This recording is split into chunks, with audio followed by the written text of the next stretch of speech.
Assalamu alaikum. Welcome back with an latest topic that is the structure of the government. तो ये political science का lecture है और part 5 है और चैप्टर नंबर है 28.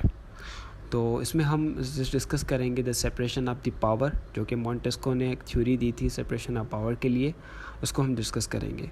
तो इसमें जो मेजर पॉइंट है जो कि स्प्रेड ऑफ द लॉज, जो कि मॉन्टेस्को ने एक बुक लिखी थी, उसमें उन्होंने मेंशन किया है कि हर चीज़ का ख़ात्मा हो जाएगा, लाइफ और लिबर्टी का, अगर पावर्स जो हैं, ये 3 powers, enacting laws, enforcing them and enforcing the laws और trying the cases of individuals, अगर ये 3 पावर्स एक ही शख्स को दिए जाएं या एक ही बॉडी को दिए जाए तो सब कुछ ख़त्म हो जाएगा, लाइफ और लिबर्टी ख़त्म हो जाएगी. तो ये मॉन्टेस्को ने अपनी the spirit of the laws में बात की है. अब ये क्यों की है, इसको हम थोड़ा डिस्कस करेंगे. तो हमारे पास है आज का topic the theories of the separation of power, chapter number 28. तो इसकी ओरिजिन और हमें क्यों नीड पड़ी सेपरेशन ऑफ पावर की या थ्योरी ऑफ सेपरेशन की क्यों नीड पड़ी. तो पॉलिटिकल राइटर्स, जैसे कि हमने बताया, मॉन्टेस्को, एक और भी राइटर है जिसने अपनी पॉइंट दो और राइटर्स हैं जिन्होंने अपनी पॉइंट्स डिस्कस की हैं, व्यूज़ शेयर किए हैं. तो हम सबसे पहले मॉन्टेस्को के बारे में बात कर लेते हैं कि उन्होंने मॉन्टेस्को ने और दूसरे जो राइटर्स हैं उन्होंने गवर्नमेंट की फंक्शंस को, पावर्स को 3 हिस्सों में डिवाइड किया है.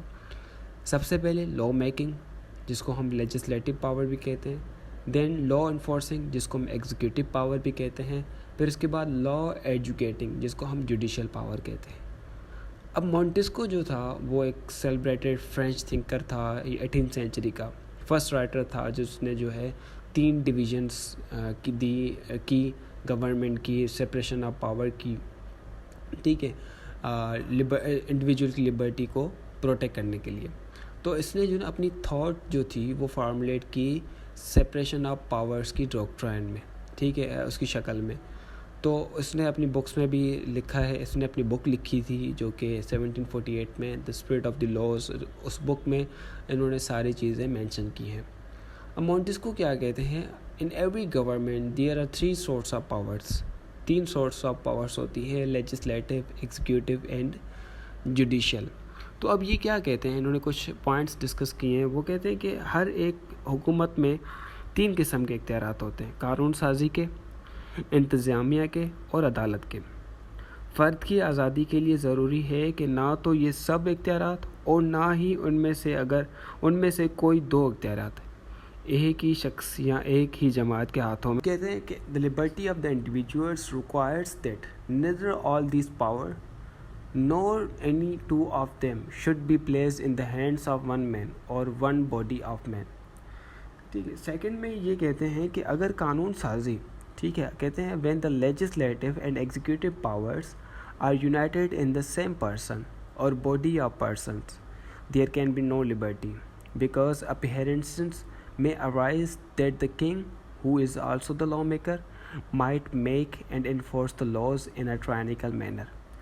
अब सेकंड में ये कहते हैं कि अगर कानून साजी और आमला के इख्तियारात एक शख्स या जमात के हाथों में जमा कर दिए जाएं तो आज़ादी नहीं रहेगी, क्योंकि ये खदशा पैदा हो जाता है कि बादशाह, जो कानून साज भी है, कवानीन को इस्तबदादी तौर पर बनाए और नाफिज करेगा. अब इसके बाद ये कहते हैं कि if judicial power joined with the legislative, the life and liberty of the subject would be exposed to arbitrary control, for the जज would then be the legislator.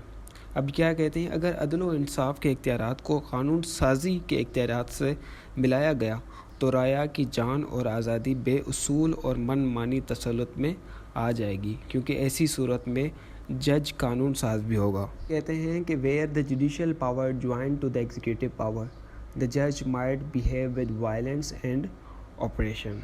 अगर आमला और अदलिया के इख्तियारात बाहम मिलाए जाते हैं तो जज जुल्म और तशद्दुद का सलूक भी कर सकता है. वही पॉइंट जो हमने स्टार्टिंग में डिस्कस की कि there would be an end of everything if the same man or the same body, whether of the nobles or of the people, were to exercise those 3 powers, that of enacting laws, that of enforcing them, and of trying the cases of individuals.